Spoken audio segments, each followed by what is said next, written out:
it's gonna wobble. Good morning. Good morning. Oh, I gotta turn our little light on here. We got a new little gizmo for our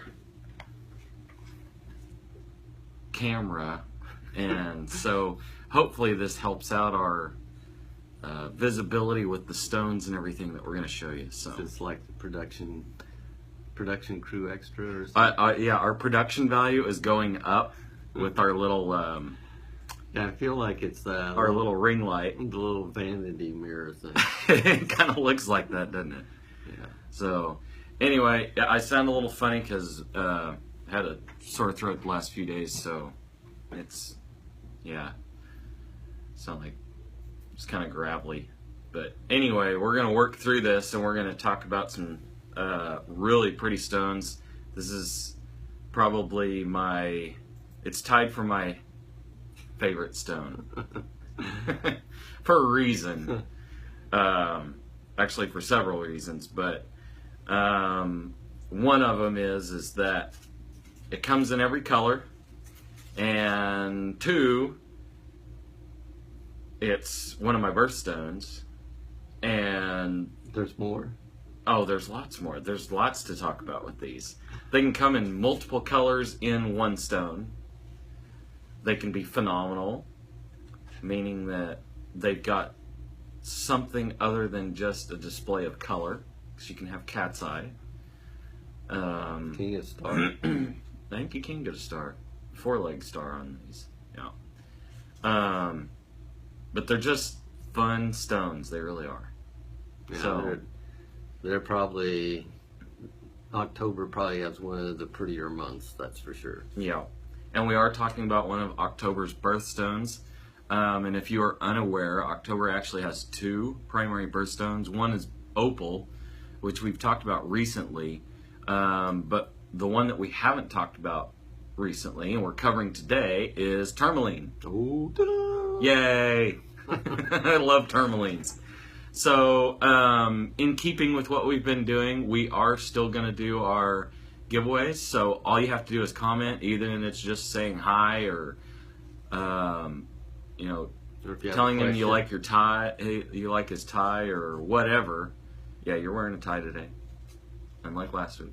Well, I thought maybe there might be a quiz or something on what tie I'm wearing. Well, like last week, Gabe mentioned that you didn't have a tie on, so I figured we'd point that out this week. No. But anyway, all you have to do to get entered to possibly win a gemstone is simply comment on the video. We've got a number written down, and when we get to that number, then that'll be our winner. So, yep, that's all you have to do is comment. So, John, good morning. Thanks for joining us. And so, yeah, we don't get to see everybody that's watching, so if you'll just comment on there, hello or good morning or whatever you want to say, keep it clean. But whatever you want to say on there, just so we can see who's watching, we can say hi. But we're going to get started talking about tourmalines and all the different colors that we've got here, what makes them special, where they come from, all that good stuff. Sounds good. Yeah. Okay, so where are we going to start at? I figure we start with basically where they come from. Yeah. Okay. So a lot of them now come from Brazil. Yeah. But some of the more famous mines in the past, one of them was Maine. You probably didn't know that. That one I didn't know. Yeah. Maine tourmalines. I've actually seen some of those. Actually, I had a chance to buy a whole bunch of Maine tourmalines. A guy had a mine in Maine. Yeah. And a mine in Maine. It sounds like the title to a really interesting poem. Well, that or a Dr. Seuss thing or something. But yeah. The other one that's I'm sure Colton would say is more famous is the Pala mine in Southern California. Yeah. Which I have been in. And actually I was supposed to go, but believe it or not, we got rained out in Southern California. So, what, did somebody sneeze and they thought it was rain, or? No, they was supposed to go. It was actual rain. Raining. So, in Southern California. yeah. Wow. Yeah. Man, that's an experience in itself. How about that? Kept us from going to a tourmaline mine. But no, I did. I actually got to go to this tourmaline mine with my GIA class, and it was really cool. The owner of the mine gave us a tour and everything, and we got to go in and kind of see where they'd found all these big finds and pockets of tourmalines. And still finding. And they're still finding, yes. And they got a neat vault door too. They do. Actually, the big protector in that mine is a natural lake inside body of water. Inside, like up in this mountain. You're probably up, I don't know, a few hundred feet in this mountain, and it's not real high though. No, it's not. It's not real high, but it's. I mean, it's one of the. Is that fresh water with lithium in it? It's fresh water with lithium in it. Yeah, it's fresh water. And I got to say, it's some of the best tasting water I've ever had. It was kind of cool because they actually told us whenever we were getting ready to go, like a week ahead of time, they're like, bring a canteen with you because there's a natural lake in this mine, and the water's really good.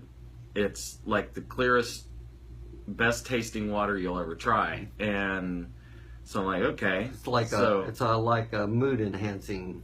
It is. Matter of fact, that one, early 1900s, late 1800s, they were actually using the water there to treat, what was it? They were treating mental patients with it because it was calming and soothing. So they would actually use this water that was laced with lithium because it started out as a lithium mine.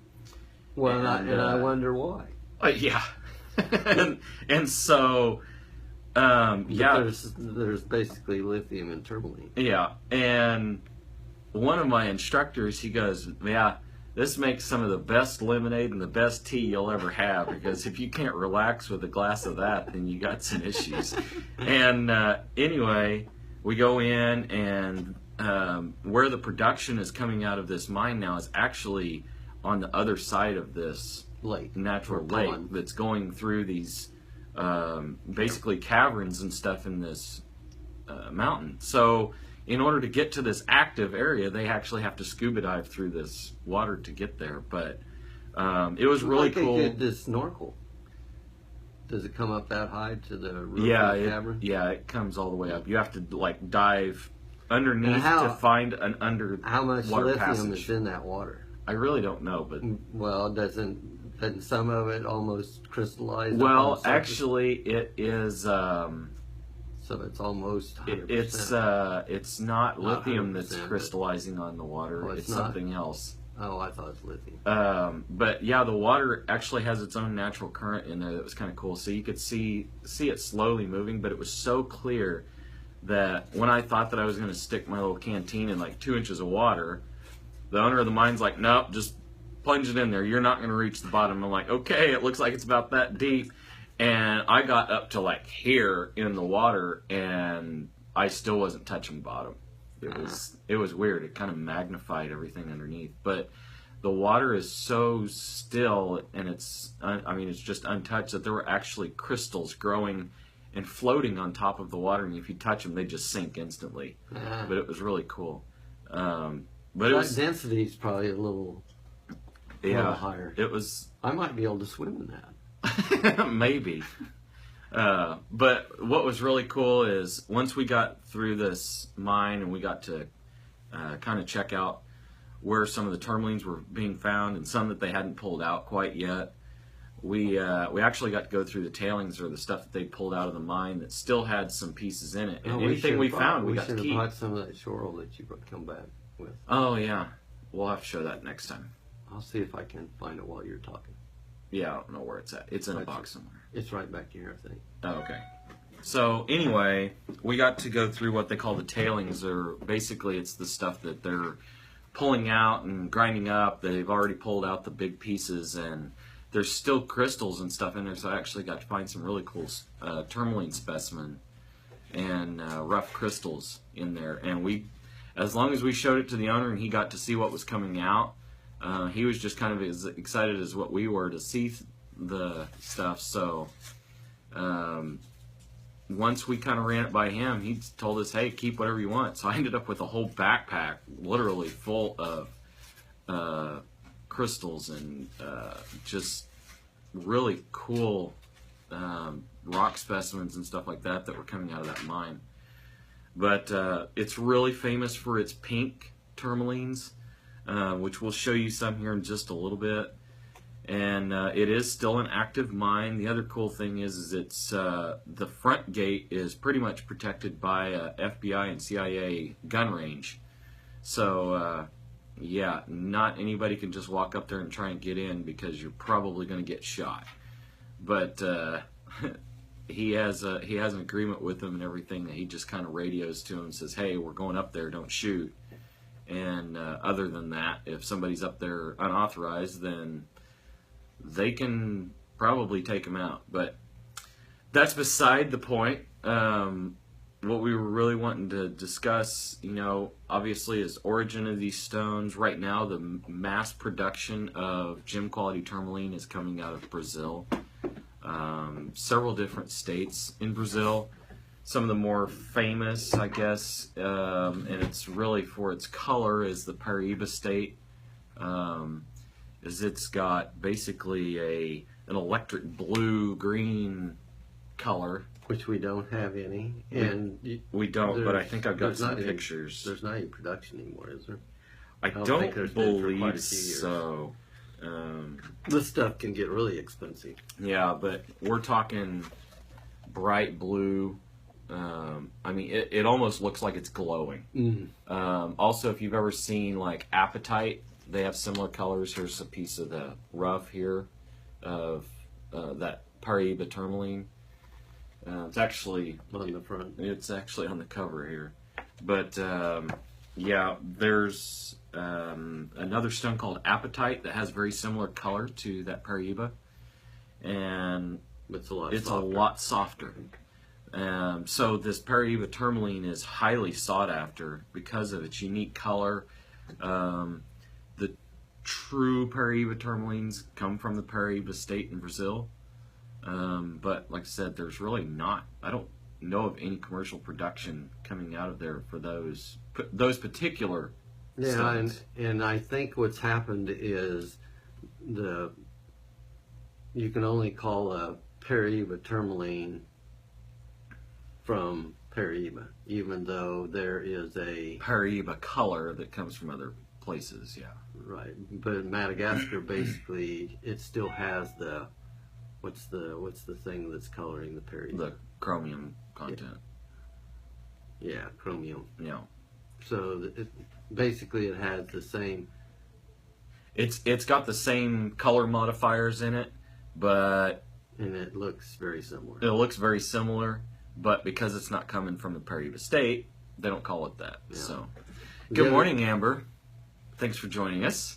Okay, and I don't know. I can't get this too close, I guess. But how about, is that close enough? This is pink tourmaline. This is not gem quality. So this is some Colton picked up at the Pala mine. Yeah, this is actually out of the mine that I was telling you about. There's actually some purple in there. I don't remember what that was, but it's basically high concentration of lithium that's in there. And then these black crystals, and actually if you can show the end of it, you can see how they form. The black crystals that are in here, those are actually tourmalines. It's black tourmaline, what we call schorl. Yeah. If you ever see tourmalated quartz, which is a quartz crystal, it has these little black crystals that go through it. It's actually this schorl that goes through there, and it's just in smaller forms. Really cool, but the only problem with it is whenever you get the crystals loose, they're actually really unstable. So you don't, very rarely do you see black tourmaline actually faceted. It's usually in the matrix like this. Well, that one you can kind of see how it's all broken up. Yeah. But come out of the stone, it just fall apart. The triangular formation of the crystal is basically how you get. There's a good example of that right there. You can actually see right here. You've got pretty much a little triangle And this is actually the crystal habit of tourmaline. And so it's a trigonal system. Yeah.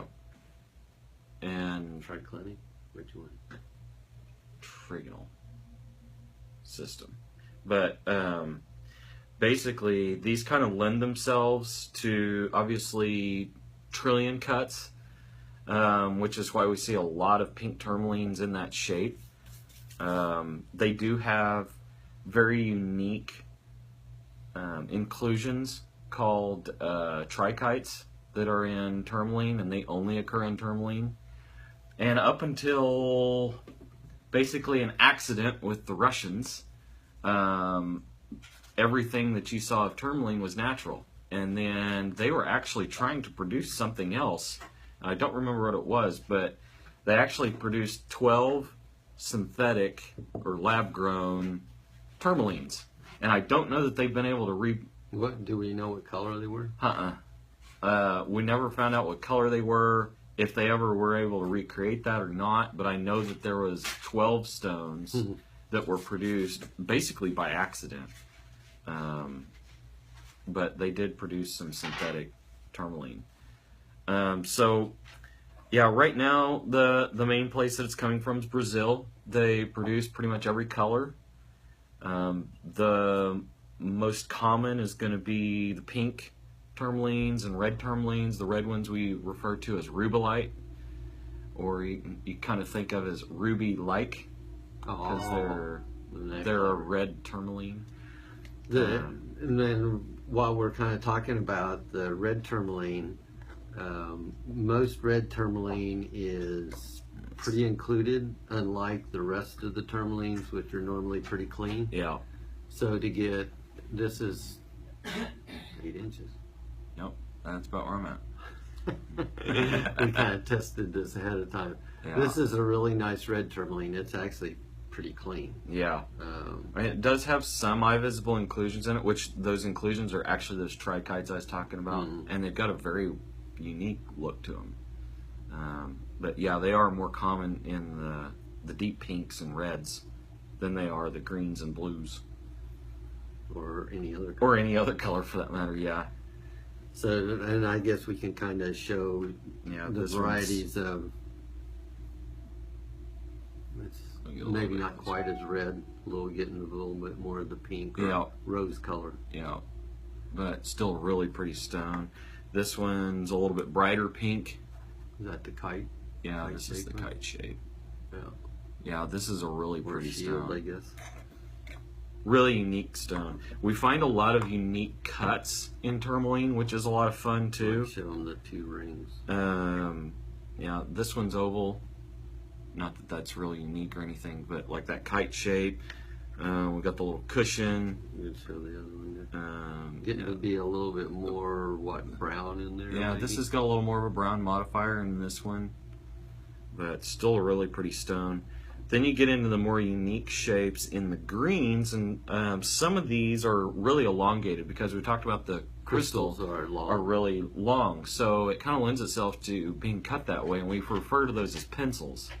And this one isn't technically a pencil, but it's an elongated pear. This kind of gives you the idea. This is one of the green tourmalines. They're really bright. There we go. And then you get some of these that have, like what this one's got is called a millennial cut. So it's actually a normal facet pattern on the top, but on the bottom of the stone it's actually got concave facets, which are kind of cool. It gives it a different little bit look. Of a shimmer look on the back, and you can kind of see that as I move it around a little bit. But really cool stone. Like I said, these can come in multiple colors, and they can actually have, you can have bicolor, which obviously means it has 2 colors in one stone, or you can have what's called party colored, and it's got 3 or more colors. And I've seen them where they've been just banded. I mean, they were striped like a zebra, but every stripe was a different color. So it's like fruit striped gum in a stone. Yeah. But except the flavor stays longer. There's normally a progression there. because what's actually happening is impurities are coming out at different stages. Yeah, and so I'm going to show you a really good example of that in here. Oh yeah, there's more of a pencil. So with the party colored, and this is actually one of those stones that I've seen, is this one right here, where it's kind of zebra striped and it's just got tons of different colors in there. And then this one, we're going to show you a cross section of what this stone looks like. This is what's called watermelon tourmaline. So you can actually see the pink or red in the middle, and then it's got green on the outside. Well, when you slice this across in a cross section, it becomes petrified watermelon. Pretty much. Don't eat it. Yeah. Usually they're seedless. But you think you hit a seed. Yeah, like you would, because these are pretty hard. But the watermelon tourmaline's a lot of fun. It's just a really cool color. Yep. In fact, we had a pair of matching carved, I'll say, wings, and we basically made a butterfly out of that. Which is what they did here. Yeah, but that's not watermelon. These two are. The two big ones are. Oh, barely. Yeah. And then you got, this is a really good cross section of another stone. You can actually see the growth pattern of the crystal in it as well, which is really cool. That's kind of weird. I hadn't seen that before. Yeah. That almost reminds me of like a trapezie emerald. Yeah, a little bit. Which, when we talk about emeralds again, that'll be something that's we'll have to really get cool. some of those in. We've got some trapezie somewhere. Yeah. When we're talking about the pencil cuts, that's going to be something like that's in this pendant here. There's another good example of the shoral. That one cut? No, Oh, it's in matrix. Oh, it's a crystal. Yeah. There's a little pencil there. It looks like it's darker on the ends. I almost think this is a bicolor. So I think there's like a green and blue. And this is probably a little bit more of a bluish green or a greenish blue. And then blue tourmaline is called indicolite. Yeah, the blue-green, yeah. Here's some more of the Paraivas. We're kind of all over the place here, but we're wanting to show you a bunch of the different colors. Just a really, really pretty stone overall. And the other thing is, for the most part, most of the tourmaline is reasonable. I mean, Yeah. it's not as inexpensive as maybe amethyst, Yeah, but it's not near as expensive as sapphire, ruby, or emerald. yeah. So But you can get those bright, bright colors. you're never going to get quite ruby red. Here's you're never going actually, to quite get emerald green. so here is actually, believe it or not, this actually is a picture of the Pala mine that I went to in Southern California. You got the entrance over here, and actually that little lake is back here in the middle of this, and maybe up just a little bit in this mountain. And you kind of need to let them know when you're coming, right? Yeah, I already told them about that. Did you? Honestly, the only way you get in there is you're either there to work, Invitation. you're there for OSHA to inspect for safety, or you're part of a GIA class, which GIA is only about, I'm going to say maybe 40 miles from where this mine's at. Maybe not even that far. Well, it used to be further away. Yeah, it used to be further. Then we talked about having phenomenal stones. We've actually got cat's eye tourmaline. There's cat's eye watermelon tourmaline there. Basically, as you move these stones, that little cat's eye moves across. Maybe that was cat's eye Alexandrite. No. That's tourmaline? Yeah. Well, that's kind of cool. Yeah, really cool. Then we get into some of these other Our stones. red tourmaline's cleaner than that one. Yeah, yeah. That one's actually dyed there, but What, excuse me? yeah. Here's a good one. There's a good red tourmaline there. Actually, I think ours is still better than that one. Yeah. It's just the pictures are a little bit easier to show than Than the that. stone. Yeah. But really cool stones. A lot of fun to design around. Okay, is it the Here's some tourmaline? yellows. Is it the tourmaline that you can rub with wool cloth and you get the static electricity? I think it is. I think that's right. I don't remember, to be honest. Here's actually a really cool example here. You've got a pink tourmaline and a green tourmaline, and then you have the one in the middle that's actually a bicolor tourmaline that has both. Plus maybe even a little yellow in there. Yeah, maybe a little bit. So that could actually technically be a party colored tourmaline. And here's some that's carved. Yeah.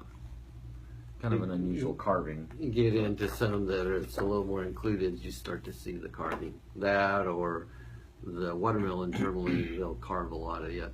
Yeah, yeah. But really, really cool stone. Like I said, a lot of fun to design around. Really pretty. A lot of the stones, you know, when they're cut well, are really vibrant. There's a cutter in Oberstein, Germany, that's cut some really, really pretty tourmalines. That guy's name, look him up and actually find some of his stones online. His name is Bernd Munsteiner. And his son actually cuts as well, but they have a stone that's suspended in the entryway at GIA, which is pretty cool. And it's a huge rutilated quartz.